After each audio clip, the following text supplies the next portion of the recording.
Class 11 অর্থাৎ একাদশ শ্রেণীর প্রথম সেমিস্টারের ছাত্রছাত্রীদের এই যে আমার হাতে বইটা রয়েছে ভাষা সংস্কৃতির বই, এই বইটা নিয়ে অনেক দুশ্চিন্তা, অনেক ভয়ের কথা আমি কিন্তু শুনেছি। তোমাদের ভয়কে জয় করার জন্যেই আজকের এই ভিডিও। এই বইটির দুটি অংশ রয়েছে। প্রথম, সাহিত্যের ইতিহাস, যেখানে প্রাচীন বাংলা সাহিত্য, মধ্যযুগের বাংলা সাহিত্য রয়েছে, আর আছে ভাষা অংশ। আজকের এই ভিডিওতে আমি সাহিত্যের ইতিহাস অংশের এক দু পাতা নয়, সম্পূর্ণ সিলেবাস থেকে বাছাই করা সেরা প্রশ্ন উত্তর সহ তোমাদের সামনে আলোচনা করতে চলেছি। স্যার, এই বই থেকে এমন কিছু প্রশ্ন বলুন তো যেটা আসবেই, কমন প্রশ্ন বলুন। এই রকম কমেন্ট যারা করছো তারা কিন্তু সমস্যায় পড়তে পারো। কেন? ক্লাস 11-এর প্রশ্ন করবে স্কুল, প্রত্যেকটা স্কুলের প্রশ্ন আলাদা হবে। ক্লাস টিচার ক্লাসে তোমাদের যা পড়াচ্ছেন সেটাই তোমাদের জন্য সাজেশন। তোমার স্কুলে যে প্রশ্ন আসবে পাশের স্কুলে সে প্রশ্ন আসবে না। তার উপর এটা হচ্ছে এমসিকিউ। এমসিকিউ এর তো কোনো কুল কিনারা নেই। হাজার হাজার এমসিকিউ পড়লেও তার মধ্যে থেকে যে কমন পাবেই এটা বলা যায় না। তাই শুরুতেই আমি তোমাদের সতর্ক করে দিচ্ছি, আজকের ভিডিওতে সবচেয়ে গুরুত্বপূর্ণ প্রশ্ন আমি বলছি। এই প্রশ্নগুলো পশ্চিমবঙ্গের 90% স্কুলে কমন আসবে এটাও আমি জানি, কিন্তু 10% স্কুলের প্রশ্ন কিন্তু খটোমটো হতে পারে। তাই আমার পরামর্শ থাকবে, তুমি টেক্সট বই খুঁটিয়ে পড়ো, ক্লাস টিচার ক্লাসে যেটা বলছেন সেটাকে সবচেয়ে গুরুত্ব দিয়ে পড়ো, সঙ্গে এই বাছাই করা প্রশ্নগুলি অবশ্যই প্র্যাকটিস করে নাও। আমার বিশ্বাস তুমি লাভবান হবেই হবে। শুরু করছি মূল আলোচনা। সম্রাট এক্সক্লুসিভ চ্যানেলটিকে সাবস্ক্রাইব করে রাখতে ভুলো না। আর যারা এই ভিডিওর জন্য অপেক্ষা করছিলে তাদের প্রত্যেকের কমেন্ট চাই, আর একটি কমেন্ট চাই। আচ্ছা, ভাষা অংশ নিয়েও এই রকম কি ভিডিও করলে ভালো হয়? কমেন্টে অবশ্যই লিখে জানিও। বাংলা সাহিত্য অংশের সাজেশন। প্রথমেই প্রাচীন বাংলার সমাজ ও সাহিত্য, প্রথম অধ্যায়। বাংলা সাহিত্যের আদিতম নিদর্শন কি? উত্তর হবে চর্যাপদ। দ্বিতীয় প্রশ্ন, বাংলা সাহিত্যের মধ্যযুগের আদিতম নিদর্শন কি? এখানে অনেকেই চর্যাপদ লেখো, কিন্তু উত্তরটা ভুল। উত্তর হলো শ্রীকৃষ্ণ কীর্তন। দুটো প্রশ্নের পার্থক্য দেখো। একটা বাংলা সাহিত্যের আদিতম নিদর্শন, প্রাচীন বাংলা সাহিত্যের নিদর্শন আদিতম, সেটা হলো চর্যাপদ। আর মধ্যযুগের আদিতম নিদর্শন হলো শ্রীকৃষ্ণ কীর্তন। দশম থেকে দ্বাদশ শতাব্দী পর্যন্ত এই সময়কালকে বাংলা সাহিত্যের ইতিহাসে কি বলা হয়? উত্তর ভাঙা গড়ার সময় বা টানা পোড়েনের সময়। আমার অনুরোধ, শুধু প্রশ্ন উত্তর দেখে গেলাম এমন নয়, যেগুলো জানো না খাতায় লিখে নাও, এবং তুমি আমার সঙ্গে মিলিয়ে নাও এগুলোই পরীক্ষাতে আসলে কতগুলো উত্তর তোমার জানা ছিল না এর মধ্যে। আমাকে অবশ্যই কমেন্টে লিখে জানিও। চর্যাপদ কবে আবিষ্কৃত হয়? উত্তর 1907 খ্রিস্টাব্দে আবিষ্কৃত হয়। একই ধরনের প্রশ্ন, কে আবিষ্কার করেন? মহামহোপাধ্যায় হরপ্রসাদ শাস্ত্রী। চর্যাপদ কোথা থেকে আবিষ্কৃত হয়? নেপালের রাজ দরবারের গ্রন্থাগার থেকে, অর্থাৎ নেপালের রাজার যে আর কি লাইব্রেরি, সেখান থেকে। চর্যাপদের তিব্বতী অনুবাদ কে আবিষ্কার করেন? উত্তর প্রবোধচন্দ্র বাগচি মহাশয়। দুটি অন্য অপভ্রংশ রচনার সঙ্গে একত্রে চর্যাপদের পুঁথিটির নাম কি ছিল? উত্তর চর্যা, চর্য, বিনিশ্চয়। খুব ভালো একটা প্রশ্ন। চর্যাপদ কবে গ্রন্থাকারে বই হিসেবে প্রকাশিত হয়? 1916 খ্রিস্টাব্দে। কোন সংস্থা থেকে বা কোথা থেকে গ্রন্থাগারে প্রকাশিত হয় গ্রন্থাকারে? উত্তর বঙ্গীয় সাহিত্য পরিষদ থেকে। চর্যাপদের গ্রন্থটি কোন নামে প্রকাশিত হয়? মানে এই যে বঙ্গীয় সাহিত্য পরিষদ থেকে চর্যাপদের বই ছাপানো হলো হরপ্রসাদ শাস্ত্রীর সম্পাদনায়, সেই বইয়ের নাম কি ছিল?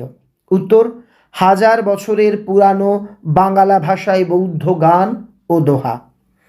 চর্যাপদের গ্রন্থটি কে সম্পাদনা করেন? এটা পারবে, হরপ্রসাদ শাস্ত্রী।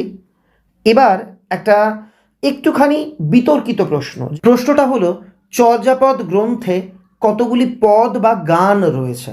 উত্তর হলো 51টি। কিন্তু যদি বলা হয় বাংলা চর্যাপদের পুঁথিতে কতগুলি পদ বা গান পাওয়া গিয়েছিল? পাওয়া গিয়েছিল 46.5টি। মোট কতগুলো পদ আছে? 51টি, এটা কিন্তু মনে রাখবে। নব্য ভারতীয় আর্য ভাষার প্রাচীনতম দৃষ্টান্ত কোনটি? চর্যাপদ। চর্যাপদের গ্রন্থটি কবে নাগাদ রচিত হয়েছিল, লেখা হয়েছিল? দশম থেকে দ্বাদশ শতাব্দীর মধ্যে। চর্যাপদে মোট কতজন কবির কথা রয়েছে বা চর্যাপদে মোট কতজন পদকর্তার কথা রয়েছে? উত্তর 24 জন। চর্যাপদে সবচেয়ে বেশি পদ কে রচনা করেছেন? যে 24 জন কবি তার মধ্যে সবচেয়ে বেশি গান বা পদ কে রচনা করেছেন? উত্তর কাহ্নপাদ।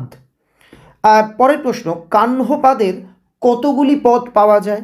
উত্তর 12টি পদ পাওয়া যায়, মানে ইনি সব থেকে বেশি লিখেছিল। কাহ্নপাদের প্রকৃত নাম কি? কৃষ্ণাচার্য। এটাও খুব ইম্পর্টেন্ট প্রশ্ন। চর্যাপদের প্রায় সবকটি গান কোন ছন্দে লেখা? মাত্রাবৃত্ত ছন্দে লেখা। আচ্ছা, এই যে প্রশ্নোত্তর আমি তোমাদের জন্য আলোচনা করছি, কেমন লাগছে? আগামী পর্বেও এই রকম ক্লাস যারা চাইছো তারা অবশ্যই ইয়েস লিখে কমেন্ট করো। আরেকটা বিষয়, তোমাদের সঙ্গে দেখা করতে আমি কিন্তু অক্টোবরের প্রথম সপ্তাহে রায়গঞ্জ আসছি। তো রায়গঞ্জের কাছাকাছি যারা থাকো সবার সঙ্গে দেখা হবে, আমি ইউটিউবে বিস্তারিত জানিয়ে দেব। চর্যাপদ মূলত ড্যাশ। চর্যাপদ মূলত কি? সাধন সঙ্গীত, মানে সাধনা গীতি। চর্যাপদের ভাষাকে কি বলা হয়? হরপ্রসাদ শাস্ত্রী চর্যাপদের ভাষায় যে আলো আধারি রয়েছে সেটা দেখে এই ভাষাকে সন্ধ্যা ভাষা বলেছেন। মধ্য ভারতীয় আর্য ভাষার শেষ স্তর কোনটি? উত্তর অপভ্রংশ। সুনীতি কুমার চট্টোপাধ্যায় কোন গ্রন্থের মাধ্যমে বৈজ্ঞানিক বিশ্লেষণ করে বুঝিয়ে দিয়েছিলেন চর্যাপদ বাংলা ভাষার পূর্বসূরি? উত্তর origin and development of the Bengali language. এবারের উত্তরটা 26 দাগ দিয়ে তোমরা কমেন্টে লেখো, আমি বলবো না। তোমরা বইয়ের 8 নাম্বার পৃষ্ঠাতে উত্তরটা পাবে। চর্যাপদে কি দিয়ে পান খাওয়ার কথা বলা আছে? পান কি দিয়ে খাওয়া হতো? চর্যাপদে কি দিয়ে পান খাওয়ার উল্লেখ আছে? অবশ্যই কমেন্টে লিখে জানিও। এবার আমরা চলে আসব পরের প্রশ্নে। আদি অস্ট্রালদের প্রধান খাদ্যবস্তু কি ছিল? উত্তর ভাত। উঁচা উঁচা পাবত, এই পদটি কার লেখা? এটা সবরপাদের লেখা 28 নাম্বার পদ বা গান। এবার আমরা চলে আসি দ্বিতীয় অধ্যায়। এটাই তোমাদের সাহিত্যের ইতিহাসের শেষ অধ্যায়, যেখানে অনেক প্রশ্ন হয়, মানে প্রচুর বড় অধ্যায়। সেখান থেকেও তোমাদের জন্য বাছাই করা প্রশ্ন আমি নিয়ে হাজির হয়ে গেলাম। কথাটা আবারও মনে করিয়ে দিই, শুধুমাত্র এই কটা প্রশ্ন পড়লেই সব কমন পাবে এমন কিন্তু নিশ্চিত করে বলা যায় না। তবে এই কটা প্রশ্ন যে সবচেয়ে বেশি গুরুত্বপূর্ণ সেটা তুমি নিজেও বুঝতে পারবে। বাংলা সাহিত্যের ইতিহাসে ত্রয়োদশ ও চতুর্দশ শতাব্দীকে কি বলে? উত্তর অন্ধকার যুগ বলে। বাংলা সাহিত্যের ইতিহাসে মধ্যযুগ বলতে কোন সময়কে বোঝায়?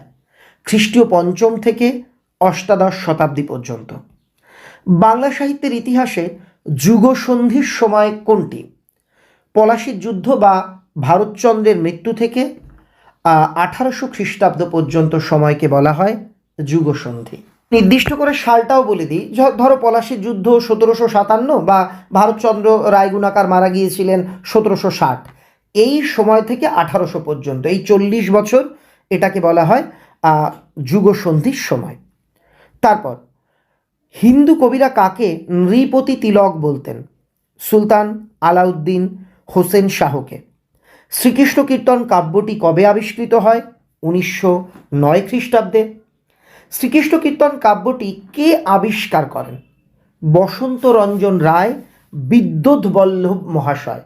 মনে রাখবে এই দুটো নাম গুলিয়ে ফেলবে না। তোমাদের অনেককে আমি দেখেছি চর্যাপদ আর শ্রীকৃষ্ণ কীর্তনের আবিষ্কর্তার নামকে গুলিয়ে ফেলতে। শ্রীকৃষ্ণ কীর্তন কাব্যটি কবে প্রকাশিত হয়? দেখো একটা মিল এখানে আছে, চর্যাপদও 1916, শ্রীকৃষ্ণ কীর্তনও 1916। আরও একটা মিল আছে, চর্যাপদ বঙ্গীয় সাহিত্য পরিষদ, শ্রীকৃষ্ণ কীর্তনও প্রকাশিত হয়েছিল বঙ্গীয় সাহিত্য পরিষদের তরফ থেকে। শ্রীকৃষ্ণ কীর্তন কাব্যের প্রাপ্ত পুঁথির ভিতর চিরকুটে কি লেখা ছিল?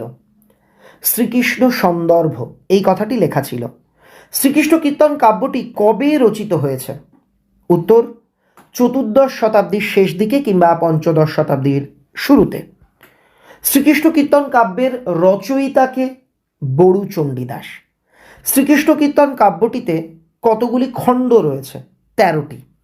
শ্রীকৃষ্ণ কীর্তন কাব্যের প্রথম খণ্ডের নাম কি? জন্মখণ্ড।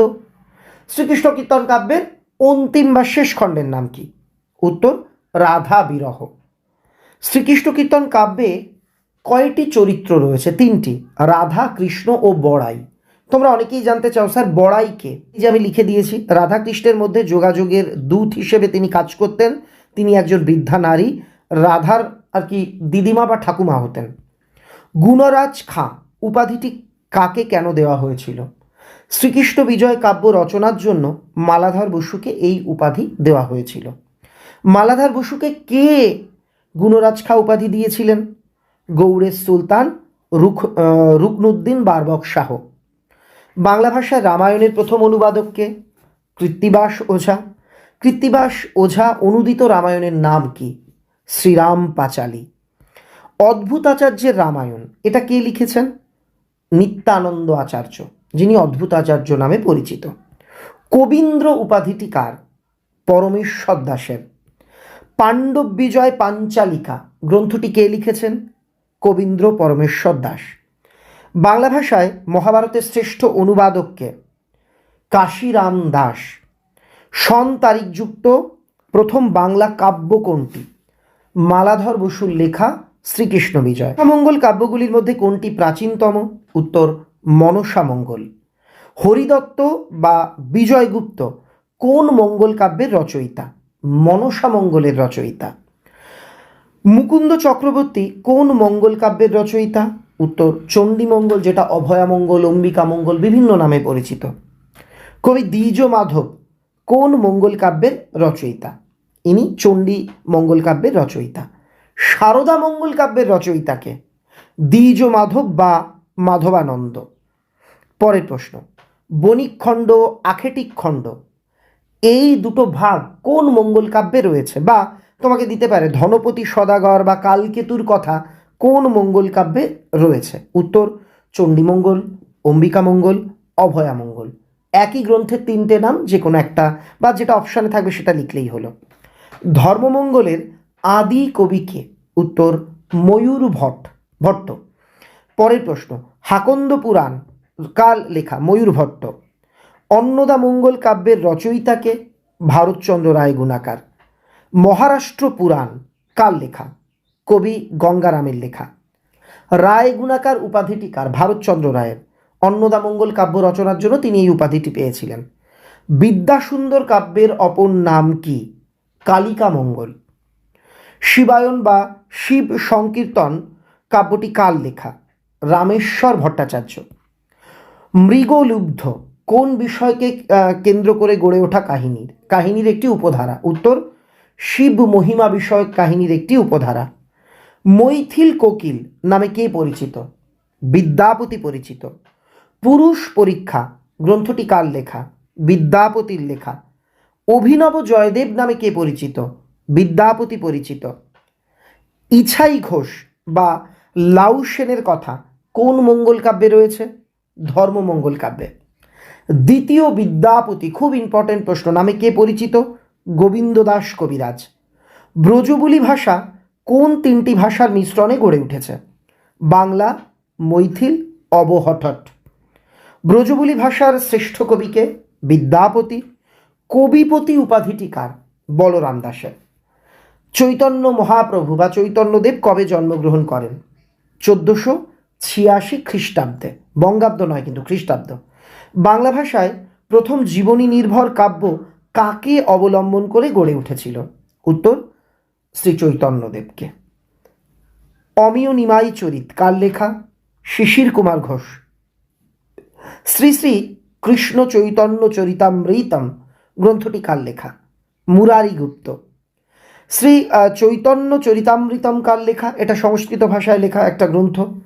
পরমানন্দ সেন, যিনি কবি কর্ণপুর নামে পরিচিত। চৈতন্য ভাগবত বা শ্রী চৈতন্য চরিতামৃতম কার লেখা? বৃন্দাবন দাসের লেখা। দুটো বই ধরো, শ্রী চৈতন্য ভাগবত কার লেখা? বৃন্দাবন দাস। আর শ্রী চৈতন্য চরিতামৃত কার লেখা? কৃষ্ণদাস কবিরাজ। চূড়ামণি দাস রচিত গৌরঙ্গ বিজয় গ্রন্থটির অপর নাম কি? উত্তর ভুবন মঙ্গল। রোশং রাজবংশের মগেদের মাতৃভাষা কী ছিল? মগেদের মাতৃভাষা হলো আরাকান। দৌলত কাজী সৈয়দ আলাউল কোন রাজসভার সঙ্গে যুক্ত ছিলেন? এনারা প্রত্যেকেই আরাকান বা রোশং রাজসভার সঙ্গে যুক্ত ছিলেন। কবিরঞ্জন নামে কে পরিচিত?